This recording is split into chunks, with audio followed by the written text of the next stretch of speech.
Assalamualaikum warahmatullahi wabarakatuh. Saya Putri Nabila, NIM 19043014. Nah, di sini saya akan menjelaskan 3 buah artikel untuk memenuhi tugas seminar akuntansi sektor publik.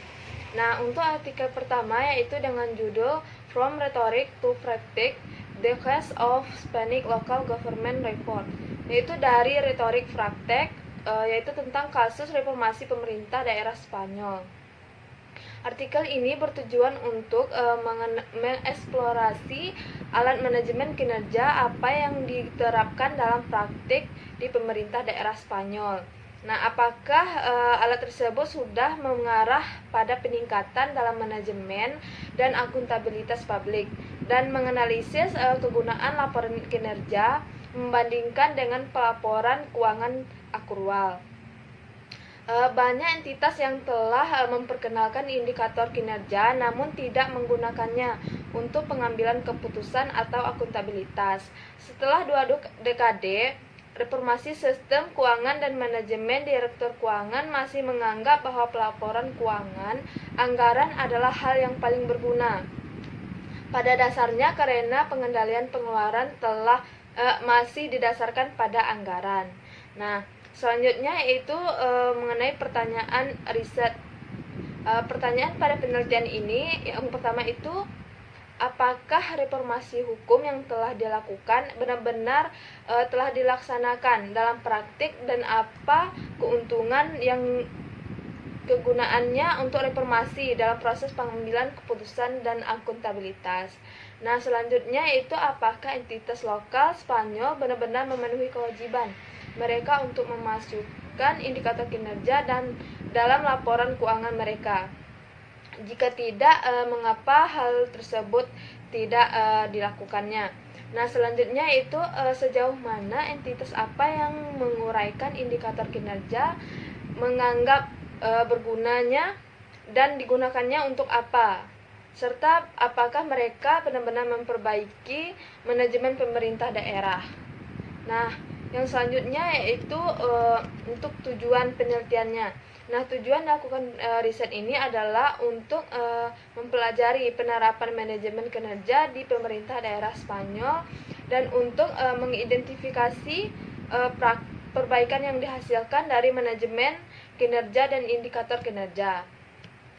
Adapun tujuan khusus dari penelitian ini, yang pertama itu untuk menganalisis alat yang digunakan untuk kinerja dan manajemen keuangan di pemerintah daerah Spanyol, dan mengetahui apakah ada inovasi dan dalam pengelolaan layanan publik di daerah Spanyol ini.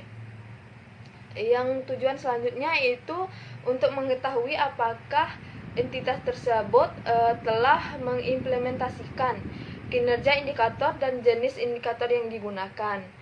Selanjutnya itu menganalisis kegunaan informasi yang diuraikan, terutama tujuan pengelolaan dan akuntabilitas kami untuk mengetahui apa ada peningkatan atau tidaknya. Nah, yang selanjutnya itu membandingkan kegunaan informasi keuangan, informasi anggaran, dan ukuran kinerja, dan serta untuk menunjukkan ukuran kinerja apa yang digunakan dan mempelajari karakteristik entitas lokal yang telah melakukan upaya terbesar. Dalam penelitian ini, jenis riset yang digunakan adalah riset empiris karena data-data yang digunakan adalah data lapangan, yaitu kuesioner.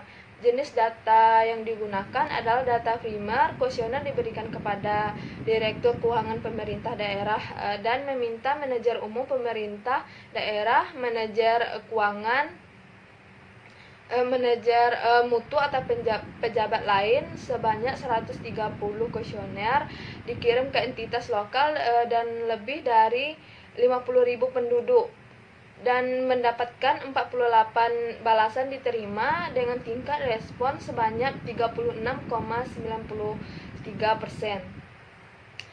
Teknik analisis data dalam penelitian ini adalah kuantitatif dan dengan mengumpulkan data kuesioner, alat untuk mengukur manajemen kinerja, akuntansi biaya, dan manajemen indikator kinerja, balance scorecard, anggaran partisipatif, pelayanan piagam, dan manajemen mutu. Nah, yang terakhir itu temuan hasil. Hasil dari penelitian ini yaitu menunjukkan bahwa langkah-langkah dan alat yang diperlukan untuk membuat prinsip-prinsip ini efektif belum ada. Situasi ini saat ini di Spanyol adalah bahwa setengah dari entitas yang telah memperkenalkan inovasi, tetapi dalam banyak kasus tidak ada perbaikan. Ini tidak memungkinkan kita untuk mengatakan bahwa reformasi telah menyebabkan rasionalisasi dalam pengambilan keputusan. Hasil menunjukkan bahwa sebagian besar entitas yang telah memperkenalkan indikator tidak menggunakannya untuk pengambilan keputusan dan akuntabilitas. Nah, sekian penjelasan saya terkait artikel yang pertama.